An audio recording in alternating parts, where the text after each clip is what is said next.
Yeah, welcome to the paintbrush change. So if you don't know what the paintbrush change is, it's basically a color change that happens while you are brushing the top of the deck. So it looks something like I would say like this. I would say that was a bit off, but that's like generally the gist of it.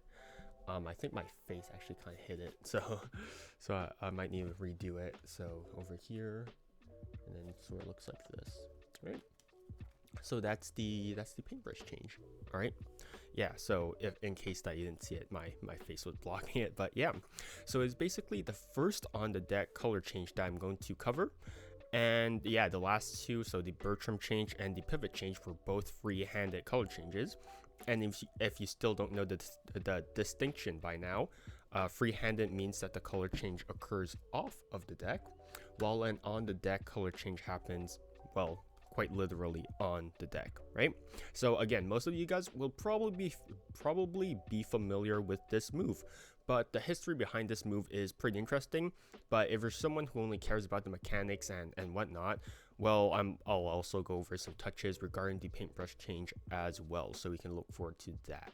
So without further ado, let's go into the history of the paintbrush change, because I think that's that's pretty much the most interesting part about this particular tutorial. So yeah, so it's actually one of the moves that I had the most difficulty tracking down the history for, and it was really annoying. But I'll explain why as I go. But I'll go over. I'll go over the handling that most of you guys would probably be familiar with first. So this is the handling that most of you guys will probably be familiar with, right? That's not the original handling, right? So we have to go back to where it all started.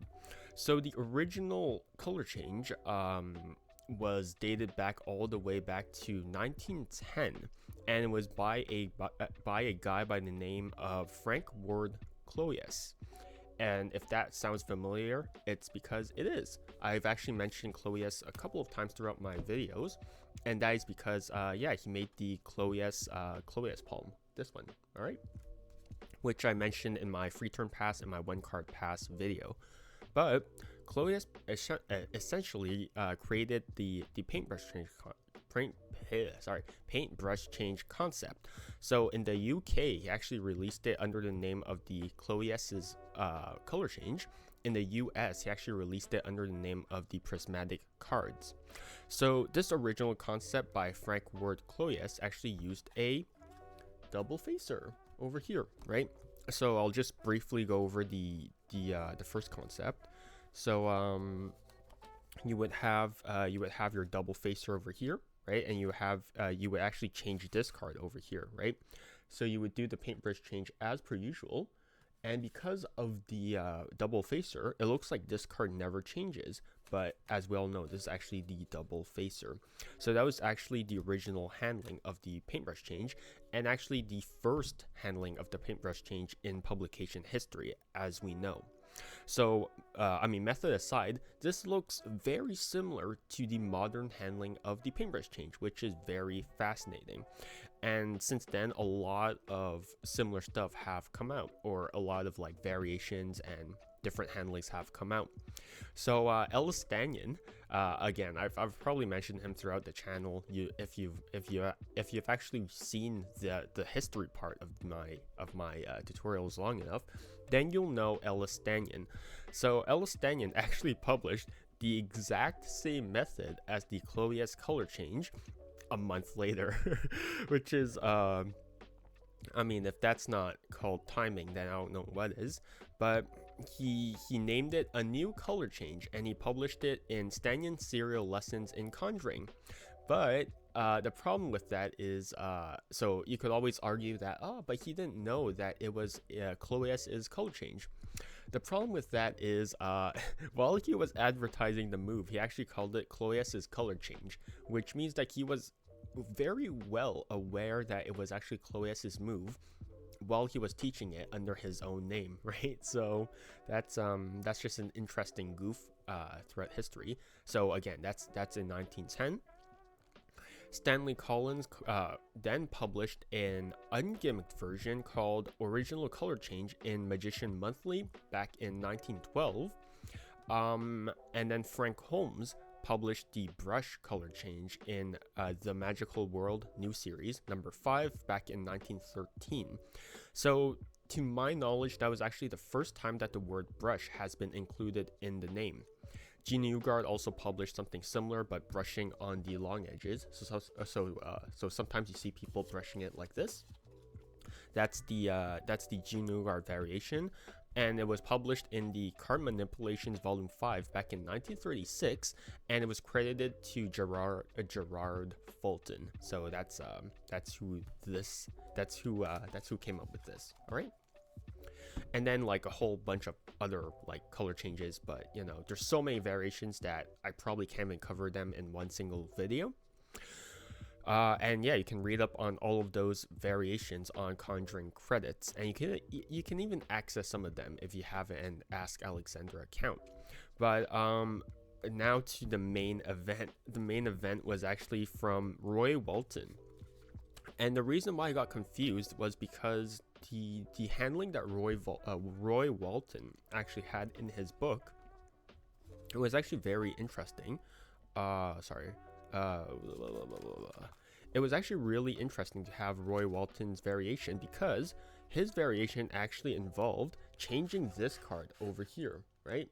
So it actually involved changing this card, which led me down the rabbit hole of, wait, how did we arrive at the modern handling? So if you don't know, the modern handling is this again, right? So how do we jump from changing the card on the face to changing the card in your hands? So I was really confused for a very long time, because most people actually attributed this handling to Roy Walton, but Roy Walton published the change that was on the deck. So I was really confused for a long time. But anyways, so the first time that Roy Walton published the Paintbrush color change was in 1975 in a book called Some Extra Late Card Tricks by Roy Walton, right?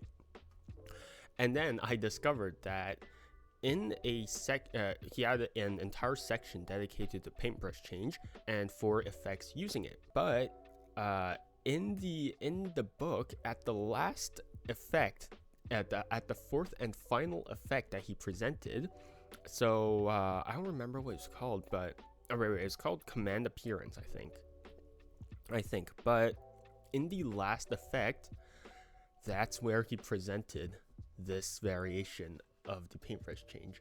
That's where this came from. and that's the one that uses the reverse finger action. Well, essentially the reverse finger action by Ed Marlowe. So that's that. It was at the last section of the last it was at the last effect of the last section of the paintbrush change for some reason, right? And that was the one that like blew up for some reason. I'll just read a brief excerpt of how Roy Walton actually described this modern popularized version of the change.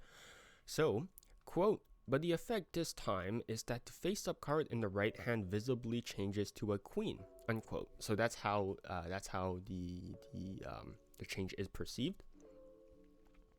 And that's about it for Roy Walton's crediting. But a year later, in 1976, in Marlowe's magazine Volume 1, Marlowe published a section dedicated to the KM move with reverse finger action.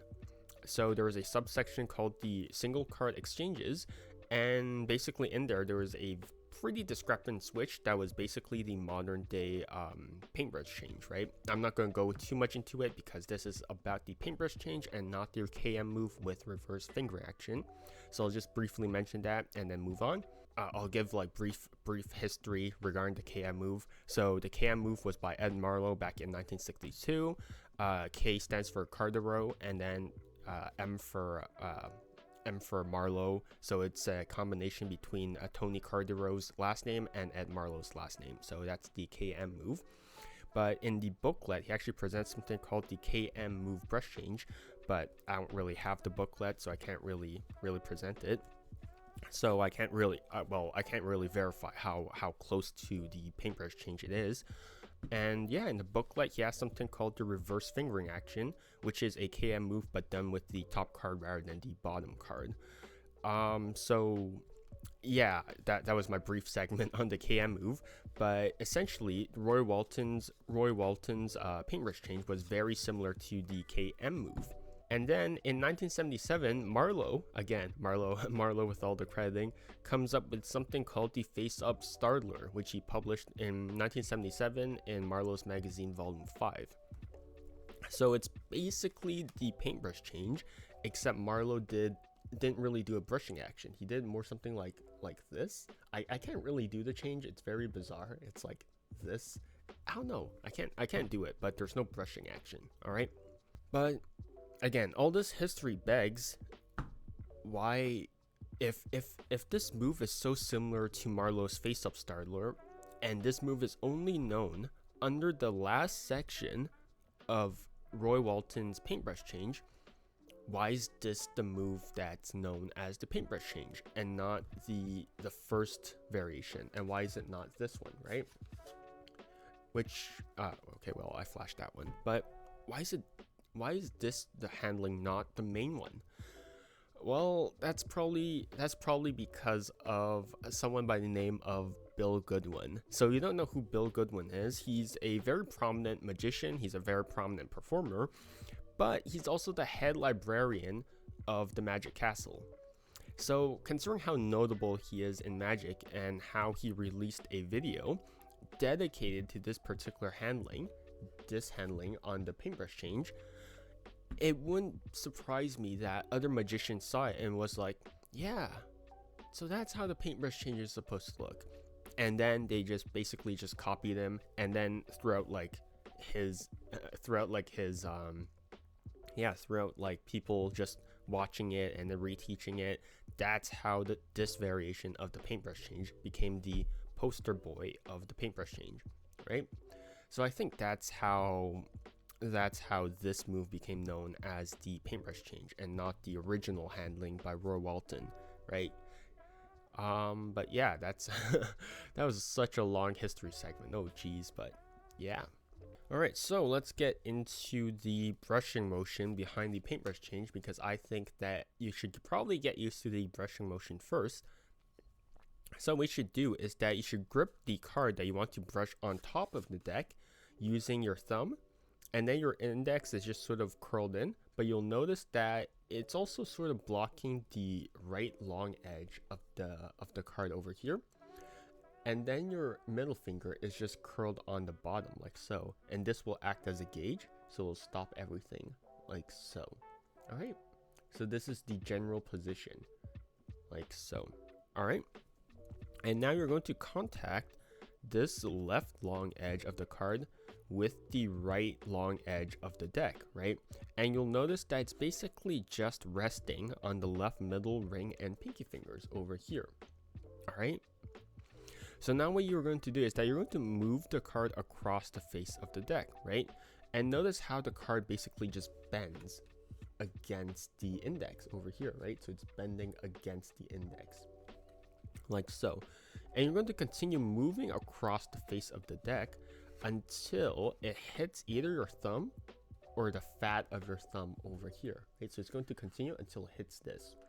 Depending on the handling, you might need to, depending on the handling, you might need to hit the crotch, the fat of the thumb or the thumb itself. But yeah, just get used to like having a stopping point, because if you don't hit your thumb, it just sort of slops everywhere and it's all gross. So make sure it hits your thumb. All right. So once you're over here, you're going to repeat the brushing motion, but now in the opposite direction. So now you're going to brush towards the right. So now notice how the card bends against my thumb over here. So it's bending and then stops when it hits the middle ring and pinky finger over here. All right. And now that you have that, you're just going to repeat the brushing motion. All right.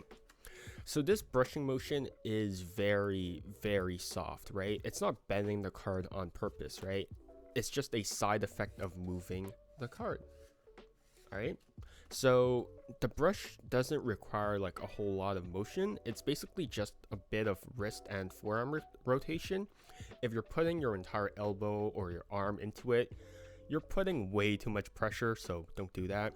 But just play around with the speed of it, right? You can go fast, you can go like slow, it doesn't really matter. And also play around with how flat the card goes before you strain it, right? So play around with how much this card bends before you strain it. Right? Jesus, please. Okay, right. So notice how much like how flat it goes before you strain it, right? Play around with how much it flans out before you strain it. All right. So all of the handlings of this move will revolve around this specific brushing motion. So get comfortable with it, or at least just play around with it again. So it doesn't really matter, but that's basically it for the brushing motion behind the paintbrush change. So first I'll go over the original mechanics behind Roy Walton. So this changes the card that's on the top of the deck rather than the card that's brushing the card. All right. So from now on, I'll refer to the card in my right hand as the brushing card, and I'll refer to this as just the card that's on top of the deck. So just so that you don't get mixed up. All right. So to execute this original change by Roy Walton, you want the card that you want changed second from top. So I'll just take a different card. So you want the card that you want to change this card into second from top. All right. And what to get the card second from top, you can do a variety of stuff. So we can do a slip cut too. So if you can do like a slip cut, right? So then that gets it second from top. You can do a cover pass. I don't know if I can nail it over here. So you can do a cover pass over here. Oh, that's struggle. Oh geez. I didn't even nail the cover pass. Oh geez. But you can also do a classic pass, but with a card on top of the selection.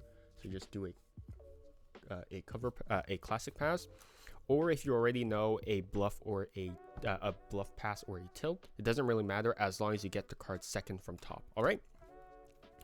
So now what you're going to do is that Roy Walton likes to actually just show the top card. So he likes to turn around over and he just says like, oh yeah, so your card isn't on top or whatever. So this actually acts as an important convincer for the end. So yeah, just keep that in mind. So he shows the top card, the face of the top card. It's just like your card isn't here, all right? And then he turns it back face down. Now what you're going to do is that you're going to push off two cards, all right? You can do it with a pinky count and then a soft double. It doesn't really matter as long as you get to push off two cards, right? You can even do a struck double. It doesn't really matter, but yeah. So now you pushed off two cards, you're going to just pick it up by the in the brushing grip, right? So again, I already taught the brushing grip previously, so get into that position. But what you want to do is that you don't want to flash this card, right? Because it's not the same card. Because you want the whole purpose of showing this and then doing this, it's like you're convincing them that it's the exact same card. All right. So if you flash this, the illusion is broken. All right. So now you have a double in your right hand. All right. So now you have your double in your right hand. You're going to use this double to actually flip over the top card. So if you just push this card slightly over here, you're just going to use this card to scoop this up and then just let it lever and then just plop on top of the deck like so. All right. So so now that you're in this position, what you can do is that that really depends on your handling. Roy Walton actually likes to have this card actually just contact the thumb, right? So he likes to have it just contact the thumb and then just brush it downwards to the right. And then that's the first brushing motion. So he's basically conditioning the spectator to seeing this brushing motion right from the start. So he just likes doing this, right? Or you can just place it like here at the start. I don't think it really matters, but depends on what you like. So you can just place it here, or you can do this and then brush it down. Doesn't really matter. But now what you can do is that you're basically going to contact the face of this card with the the face of the double with the pad of your middle, ring, and pinky fingers. And you don't need to really apply any like sort of pressure. All you need to do is just apply like all you really need to do is just to contact it, and yeah, just have friction over there. All right. And now what you're going to do is you're going to move the double to the left, and at the same time the left middle, ring, and pinky finger are going to curl in, and this basically just pins this face card down onto the deck.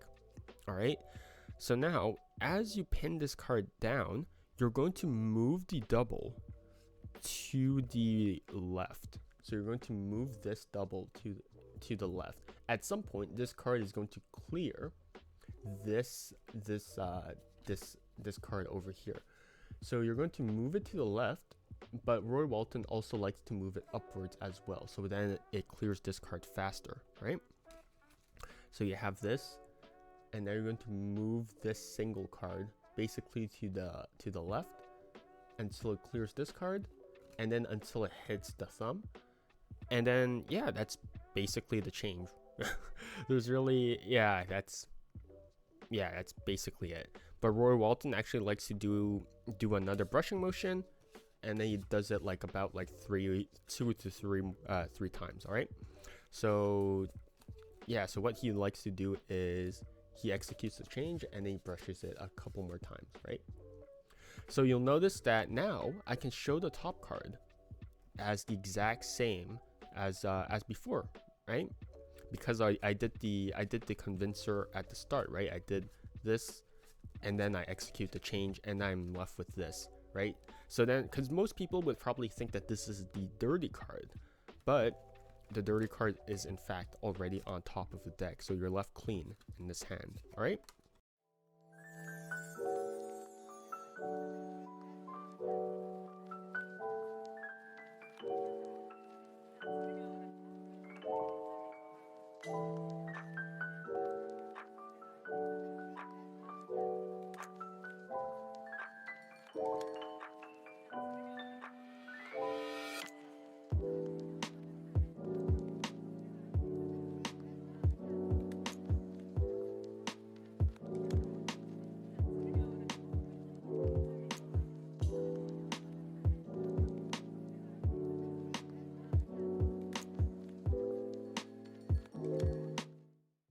Alright, so let's go into the now popular handling of the paintbrush change. So again, this is the other Roy Walton handling, but it was popularized by Bill Goodwin. So this handling actually changes the brushing card. So the previous handling actually changed the this card over here, but now you're going to change this card over here that's in your right hand. Alright. So this isn't exactly the same handling as described in the book, but I'll take this opportunity to toss in my own handling as well. All right, so yeah, just get a double. So again, the card that you want to change the different card into is on top of the deck. So again, you could do it via a pass, right? So you can do a pass, or you can do like just a simple cut. Doesn't really matter, as long as you have the card that you want to change into on top of the deck, like so. All right, and now just get a double and then turn it face up. All right, you can do it with a Stuart Gordon double lift, or Stuart Gordon turnover, right? So you can do a soft double and then a Stuart Gordon turnover. Or what you can do, if you don't know what a Stuart Gordon is they can do a soft double, turn it face up on top of the deck, and then do another soft double and then grip it by the corner, like so. Right, so you can do that. And yeah, once you get into this the brushing grip, you're basically just going to prop the double against the middle, ring, and pinky fingers again, right? So you're in the exact same position as the previous one. The only difference now is that you don't have a card turned over, and this double is now face up instead of face down. All right, so now you'll notice that I'm going to begin bending this card, and once only half of the card is visible, so you can see that there is 4 pips. Once you can only see 2 pips, that's when I begin the change. So I execute the change by actually moving my index finger backwards and curling it, right? So my index finger is actually kind of curled in, and I'm also going to push my thumb forward. So what this does is that this actually causes the face card to be shifted. So this causes this card to be shifted backwards, and this card is going to be pinned against of the middle ring and pink finger, right? So it's going to be moved backwards, and it's going to be pinned against these cards. If it focuses, that is. There we go. So it's going to be pinned over here. All right. At the same time, by curling in my index, this moves the top card forward like so, and this causes basically a lip, right? So this is what it looks like without the cover, right? And by pinning this card against my middle ring and pinky finger, this aids in the final square up as well. All right. But now that you have this, we're basically going to take advantage of the bend. All right. So remember what I said in the spring tutorial video, bent cards will want to return to the original shape, right? So you have this, they'll want to return to the original shape. And by wanting to return to their original shape, they'll cause a snap. All right. And so this snap will basically just shoot the card out. We are going to take advantage of that with this bend, right? So we have this. So now, I mean, this is exaggerated, but this is what it looks like underneath of the bend.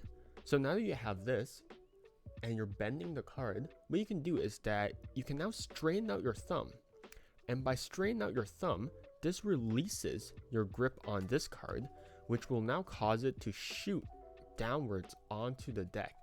So rather than needing to just drop it, so some people like to just drop the card onto the deck, I think it's way too slow. All right. So if you just shoot the card out, I think that goes so much faster than just waiting for it to just plop down onto the deck. All right. But you'll notice that some of the pop actually flashes. So if I just did this, right, you'll notice that, oh yeah, there's a card that sort of shoots out, right?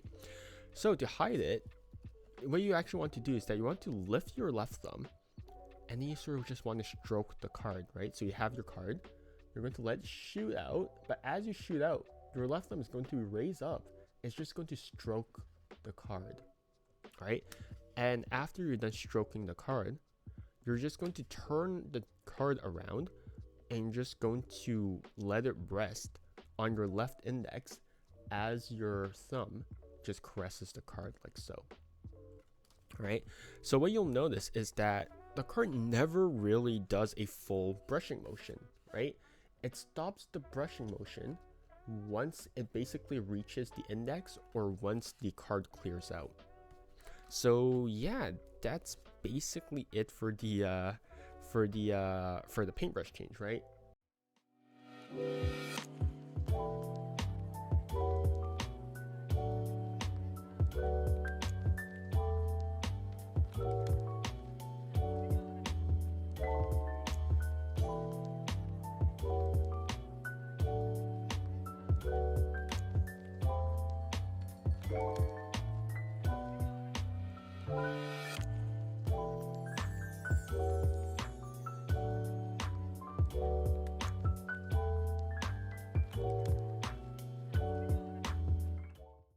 So what you should do is that you should actually do the stroking motion during the pop, right? So you shouldn't do the stroke, the left thumb stroke after the card pops. You should do it as the card actually pops. So you have this, right? You have this, and then sort of strokes it as the card actually pops onto the deck, right? So you don't want it after. You want it during the card pops, right? You have this.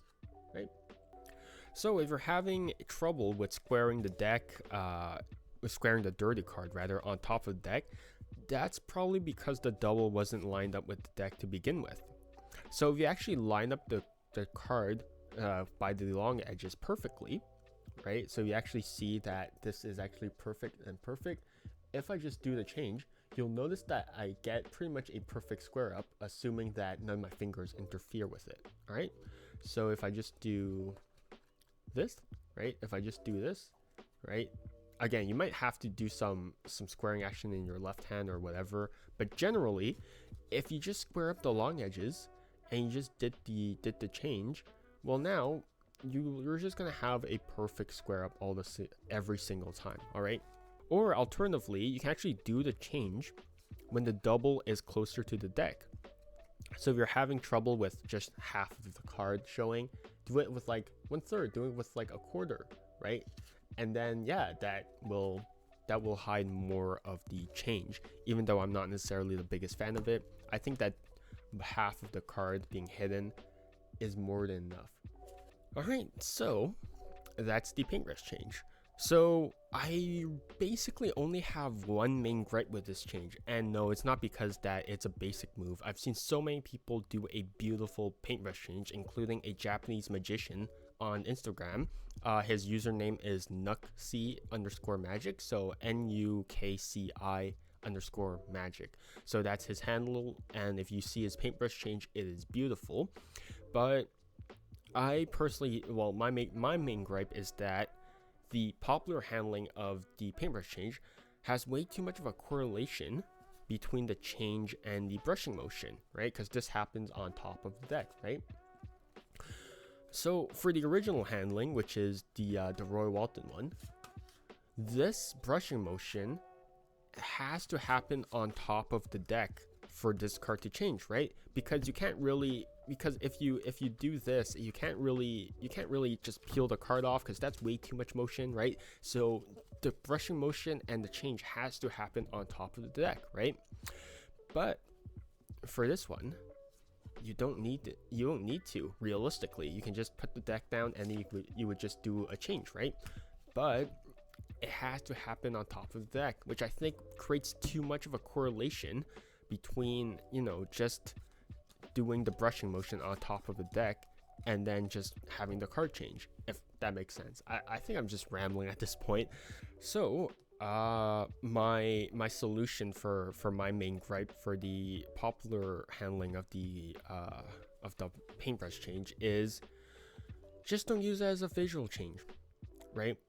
Again, I think that the popular handling of the paintbrush change, this one, looks way much better, looks so much better as a top change-esque move, right? If you just had this, I think this would look so good, right? Because now you don't have to, again, now people aren't really necessarily, because this looks so jank, right? But if you had this and you're like, oh, this isn't your card, ah, crap. Let me look at your card real quickly. You sure that wasn't your card? You sure this wasn't your card, right? I think that looks so good. Like, again, like people have already published some similar stuff, but I think this works so much better as a non-visual change. But to basically do this handling, it's the exact same as the popular handling of the paintbrush change, except this time you're going to do the change towards yourself, right? So rather than doing it at this angle, you're going to do it towards yourself, sort of like a book, right? Sort of like you're reading a book. But yeah, that's basically it, right? You're basically going to do this, but towards yourself. But to actually make this change more deceptive, because if you just do this and then you brush it towards yourself, that's just kind of weird. You're basically going to add a wrist kill. So rather than just doing this, you're going to also move your left wrist downwards and then forward as well. So rather than just having your right hand move, you're also moving your left hand. So rather than just doing this, you're also doing this, right? So there's a very popular handling theory in Magic, and that is if both hands move, then that makes the sleight of hand twice as efficient. Because if only one hand moves in sleight of hand, then that's not very efficient, because now your right hand has to do all the motion.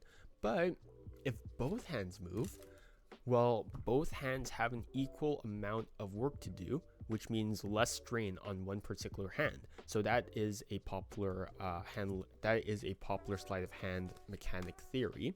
So that's what I'm applying over here. So now rather than just having my right hand do the motion, I'm having my left hand do the motion as well. So rather than just doing this, I'm also adding this. All right. So yeah, that's basically it, right? But now that you have this, what you're going to do is that you have to place this card somewhere because it's no longer relevant, right? So you do this, right? And then you immediately afterwards, you're just going to turn your right wrist downwards as well. And you're just going to place it elsewhere, right? So what I really like is that I wore this shirt specifically for today. So so I actually really like these Uniqlo shirts, not sponsored, but these shirts actually have a pocket. And this pocket means that I can actually put cards into it. So if I have something like, oh, you sure this isn't your card? Oh man. So yeah, sorry, let me just leave it here or something. Or don't even address it. Just go like, oh, this isn't your card. Oh, whoops. This isn't your card? Ah, man, that sucks. Yeah, man, what was your card? I'm sorry. Like, as you go through the deck, and then like afterwards you can just reveal it in your breast pocket this entire time. Like, I think that's a pretty cool thing. So you can just like move this card towards you and then just put it in your breast pocket. Or alternatively, if you don't have a Uniqlo shirt with a pocket, or you just don't have a shirt with a breast pocket, you can just do this and just place it down on the table, right? The important thing is that this card sort of remains in view, but isn't really cared about, right? So then you could have a bit of time and then a bit of misdirection, and you could just reveal that this card is changed, right? So that's my preferred handling for the paintbrush change.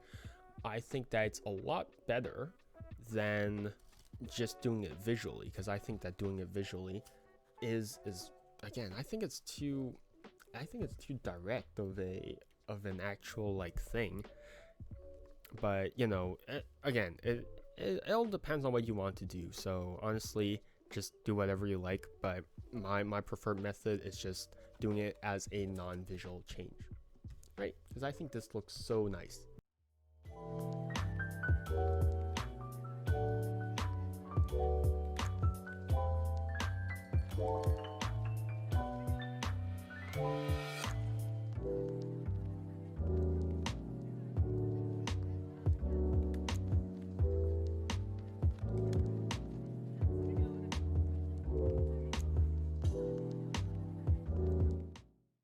So for applications, I'll just briefly go over these, since some of these are explained in paid products, including Bill Goodwin's Paintbrush Change download. I don't want to step on his toes, so yeah.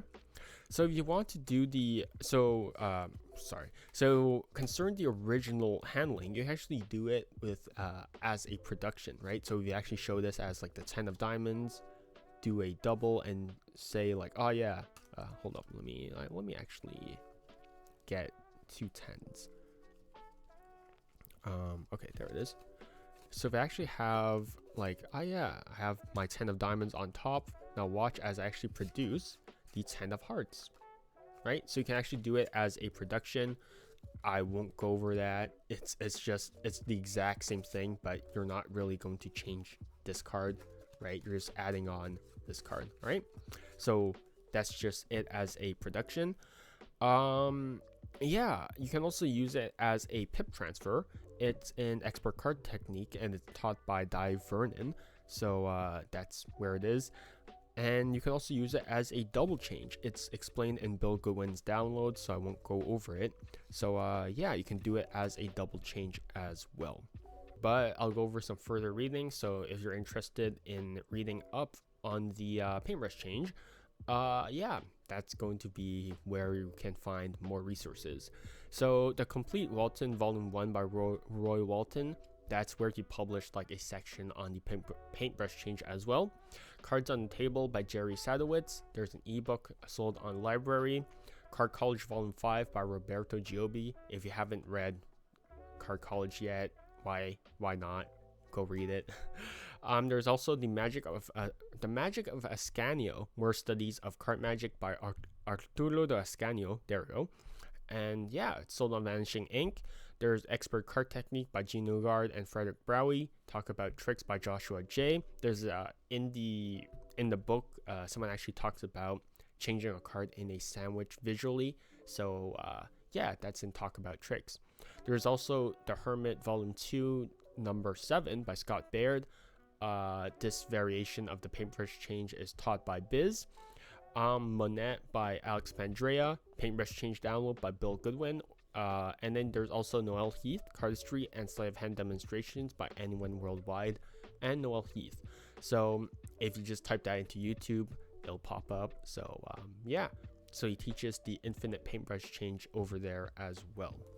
So final thoughts. Yeah, I had a lot of fun digging up the history behind this change. I mean, it was a pain, but honestly, I think it's fun having some sort of challenge versus just looking up some stuff on like Conjuring Archive or whatever.